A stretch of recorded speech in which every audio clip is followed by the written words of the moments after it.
Bonjour et bienvenue sur Cybermatia. Aujourd'hui, on se retrouve pour la question 3 de l'exercice 1 sur la dérivation.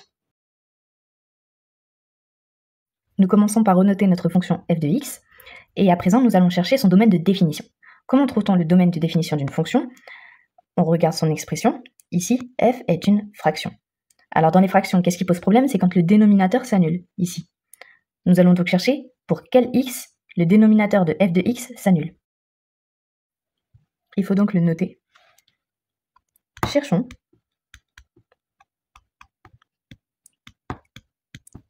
Pour quel x dans R de x plus 1 est égal à 0. Et cette écriture est équivalente à 2x est égal à moins 1, qui est équivalent encore à x est égal à moins 1 demi. Si tu n'es pas à l'aise avec la résolution d'équation, pas de souci.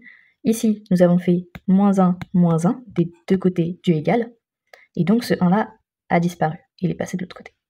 Ici, nous avons fait divisé par 2 des deux côtés du égal, et ce 2-là est parti. Ce qui nous a laissé à la fin x égale moins 1 demi. Nous pouvons donc à présent noter le domaine de définition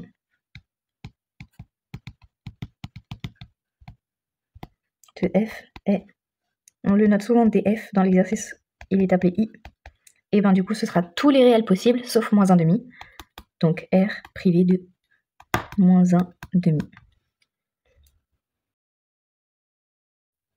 Nous en avons fini avec le domaine de définition de f. À présent, on va passer à la dérivation. Et pour ce faire, nous connaissons une formule qui dit que pour toute fonction u et v, u de x sur v de x prime est égal à u' de x fois v de x moins u de x fois v' de x divisé par v de x carré. On va l'utiliser pour notre calcul. Lorsque vous avez une fraction de fonction, il faudra toujours utiliser la phrase suivante.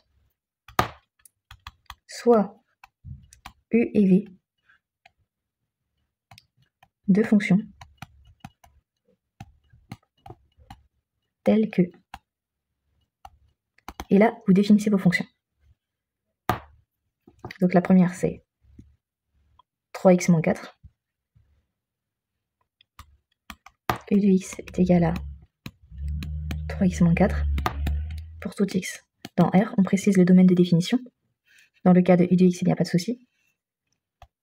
Et v de x est égal à 2x plus 1 pour tout x appartenant à R privé de moins 1 demi. Pourquoi? Parce qu'on a vu que v de x, ça va être le dénominateur de notre fraction, et on ne veut pas de valeur interdite. Alors, f' de x est égal à u' de x fois v de x moins u de x fois v' de x divisé par v carré de x. À présent, cherchons la dérivée de u de x et v de x. Nous allons utiliser deux formules qui disent que pour tout x, ax' est égal à 1 et que toute constante a' est égale à 0. On peut donc continuer nos calculs. Ici, u' de x est égal à 3 et v' de x est égal à 2. Qu'est-ce qu'on a fait? On a pris 3x, on a pris sa dérivée, ça nous a donné 3. On a pris moins 4, on a pris sa dérivée, on a vu que ça donnait 0. Et on a fait pareil avec v de x. On a pris 2x, on a regardé sa dérivée, on a vu que ça faisait 2. Et on a pris plus 1, on a regardé sa dérivée, et on a vu que ça donnait 0. À présent, on n'a plus qu'à remplacer dans la formule.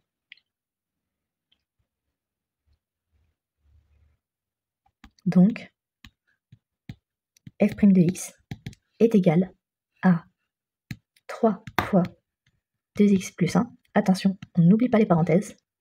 moins 2, qui est égal à v' de x, fois u de x, 3x, moins 4. Le tout divisé par v carré de x, qui est 2x plus 1 au carré. Le dénominateur est déjà factorisé. On va calculer à présent le numérateur. On développe les distributivités simples ici et ici. Ça nous donne 3 fois 2x plus 3 fois 1 qui est égal à 3, moins 2 fois 3x, et moins 2 fois moins 4, le tout divisé par 2x plus 1 au carré. Tout ceci est égal à 6x plus 3 moins 6x plus 8 divisé par 2x plus 1 au carré. Et tout ceci est égal à 11, car les 2x s'annulent ici et là, divisé par 2x plus 1 au carré. La dérivée de f est donc f' de x est égal à 11 sur 2x plus 1 au carré. Tu as aimé cette vidéo? Abonne-toi pour plus de contenu et pour un suivi quotidien par un de nos enseignants, contacte ce numéro.